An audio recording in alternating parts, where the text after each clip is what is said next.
Ooby dooby. Ooby dooby ex flagellatum. Ooby dooby ex flagellatum. As you can see, I've had to go underground because I am about to expose the most closely held secret of doctors. The Latin conspiracy.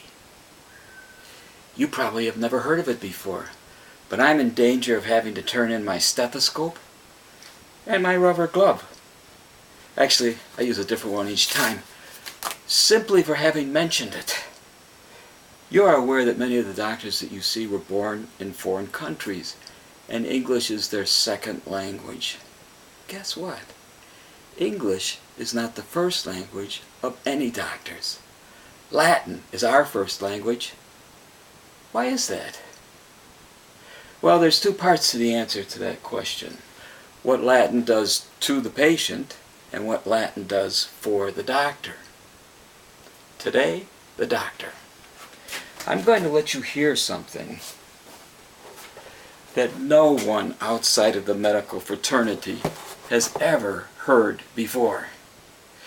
This is a conversation that I recorded, unknown to the three participants, inside the doctor's lounge of a local hospital. Curate ipsum, bolus, caput, medusa, nose te ipsum, omnia causa friut, respice, adspice, prospice. Reticular formation, reticular formation, reticular formation. Putamen in tube, mammalophilic tract. To the cul-de-sac. Vero, postprandium, primium, gentaculum. Extraventricular mammillary bodies. Vidi, vidi, vinci. Postsebum fecum. Sig semper Uranus. Did you understand that? Neither did I, and that is the whole point. We doctors speak in Latin so that we won't know what we're talking about or what we're doing to our patients. We need protection from the sorts of images that might be conjured up if we spoke in English, and from thinking about what's happening to our patients. Here's an example. Which is more pleasing or revolting to your imagination?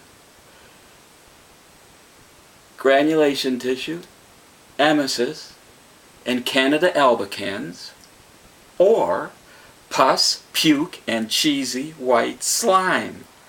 Doesn't pus, puke, and cheesy white slime kind of make you want to blow your cookies? And you only heard it once. We plow through this stuff every day. How about this one? Vaginal delivery. Vaginal delivery. Kind of sounds like the UPS man pulling up to your house on a lazy summer's evening, knocking on your door, saying, almost singing, "Mr. and Mrs. Smith, have I got a special delivery for you? It's your brand new baby boy." Nice thought. But is that what it's really like? Or is it more like,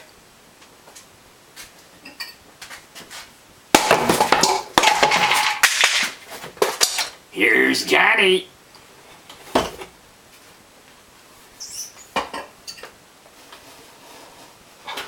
What the heck? How do I get out of this? You know, this hurts me as much as it hurts you." The only thing is, I get to forget about it. Lest I be accused of focusing only on women, and also lest they get all the credit for living through all the pain, let's talk about cystoscopy. Not often spoken of, right? For those of you who don't know, cystoscopy is taking a look at the inside of your urinary bladder. The word, though, doesn't indicate how the doctor got there. He doesn't have a little telescope that he puts on your pelvis so he can take a peek. And he doesn't use ultrasound. If you recall, ultrasound is something like this. Beep, beep, beep, beep, beep, beep, beep, beep, beep. It's filling up. Beep, beep, beep, beep. Oh, if it was only as easy as that. Here is a cystoscope in metallic blue. I kind of like the blue. This is the end the doctor looks through. And this is the end that's inserted into your urethra. What is a urethra? The urethra is the escape route taken by urine from inside the urinary bladder to the outside world. The urethra is different in men and in women.